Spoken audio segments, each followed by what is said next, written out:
اعوذ باللہ من الشیطان الرجیم بسم اللہ الرحمن الرحیم۔ سورہ انبیاء کی چند آیتیں پڑھ رہا ہوں۔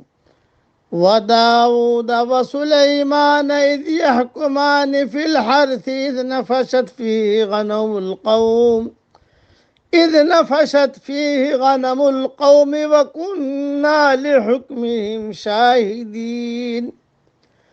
اور داؤد اور سلیمان علیہ السلام کو یاد کیجئے جب کہ وہ کھیت کے معاملے میں فیصلہ کر رہے تھے کہ کچھ لوگوں کی بکریاں رات کو اس میں چر چک گئی تھی اور ان کے فیصلے میں ہم موجود تھے۔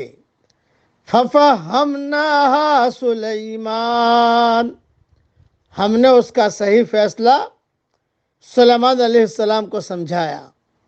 وَكُلًّا آتَيْنَا حُكْمًا وَعِلْمًا، اور ہاں ہر ایک کو ہم نے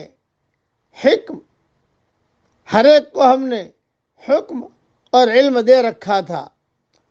وَسَخَّرْنَا مَعَ دَاوُودَ الْجِبَالَ يُسَبِّحْنَ وَالطَّيْرَ وَكُنَّا فَاعِلِينَ، اور داؤد کے تابع ہم نے پہاڑ کر دیے تھے جو تسبیح کرتے تھے، اور پرند بھی، اور ہم کرنے والے ہی تھے۔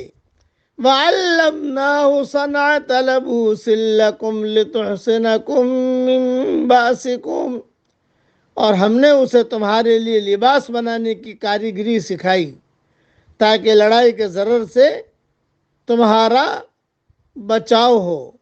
فَهَلْ أَنْتُمْ شَاكِرُونَ، کیا تم شکر گزار بنو گے؟ مختصر تشریح سن لیجیے۔ مفسرین نے یہ قصہ اس طرح بیان فرمایا ہے کہ ایک شخص کی بکریاں دوسرے شخص کے کھیت میں رات کو جا گھسی اور اس کی کھیتی چر چک گئی۔ حضرت داؤد علیہ السلام نے جو پیغمبر ہونے کے ساتھ ساتھ حکمران بھی تھے، فیصلہ دیا کہ بکریاں کھیت والا لے لے تاکہ اس کے نقصان کی تلافی ہو جائے۔ حضرت سلیمان علیہ السلام نے اس فیصلے سے اختلاف کیا اور یہ فیصلہ دیا کہ بکریاں کچھ عرصے کے لیے کھیتی کے مالک کو دے دی جائے، وہ ان سے انتفاع کرے اور کھیتی بکری والے کے سپرد کر دی جائے تاکہ وہ کھیتی کی آبپاشی اور دیکھ بھال کر کے اسے صحیح کرے۔ جب وہ اس حالت میں آ جائے جو بکریوں کے چرنے سے پہلے تھی تو کھیتی کھیتی والے کو اور بکریاں بکری والے کو واپس کر دی جائے۔ پہلے فیصلے کے مقابلے میں دوسرا فیصلہ اس لحاظ سے زیادہ بہتر تھا کہ اس میں کسی کو بھی اپنی چیز سے محروم ہونا نہیں پڑا، جبکہ پہلے فیصلے میں بکری والے اپنی بکریوں سے محروم کر دیے گئے تھے۔ تاہم اللہ تعالیٰ نے حضرت داؤد علیہ السلام کی بھی تعریف کی اور فرمایا کہ ہم نے ہر ایک کو، یعنی داؤد علیہ السلام اور سلیمان علیہ السلام دونوں کو علم و حکمت سے نوازا تھا۔ اور یہاں جو لوہے کی بات ہے، وَعَلَّمْنَاهُ صَنْعَةَ لَبُوسٍ لَكُمْ، یعنی لوہے کو ہم نے داؤد علیہ السلام کے لیے نرم کر دیا تھا، وہ اس سے جنگی لباس، لوہے کی زرہیں تیار کرتے تھے جو جنگ میں تمہاری حفاظت کا ذریعہ ہے۔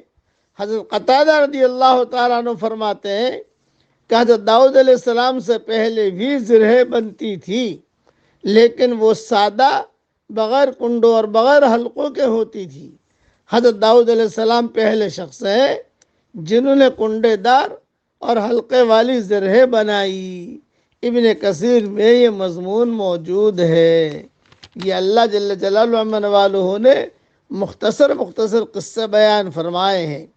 دوسری اہم بات یہ کہ حضرت داؤد علیہ السلام کی تسبیح کے ساتھ پہاڑوں کا بھی تسبیح پڑھنا ہے۔ یہ پہاڑ جو ہے یہ بھی تسبیح پڑھتے تھے، اور پرندے بھی داؤد علیہ السلام کی پرسوز آواز سن کر اللہ کی تسبیح بیان کرنے لگتے تھے۔ چلیے اب ہم بھی جو ہے تسبیح بیان کریں۔ پڑھیے میرے ساتھ، سبحان اللہ والحمد للہ ولا الہ الا اللہ واللہ اکبر ولا حول ولا قوت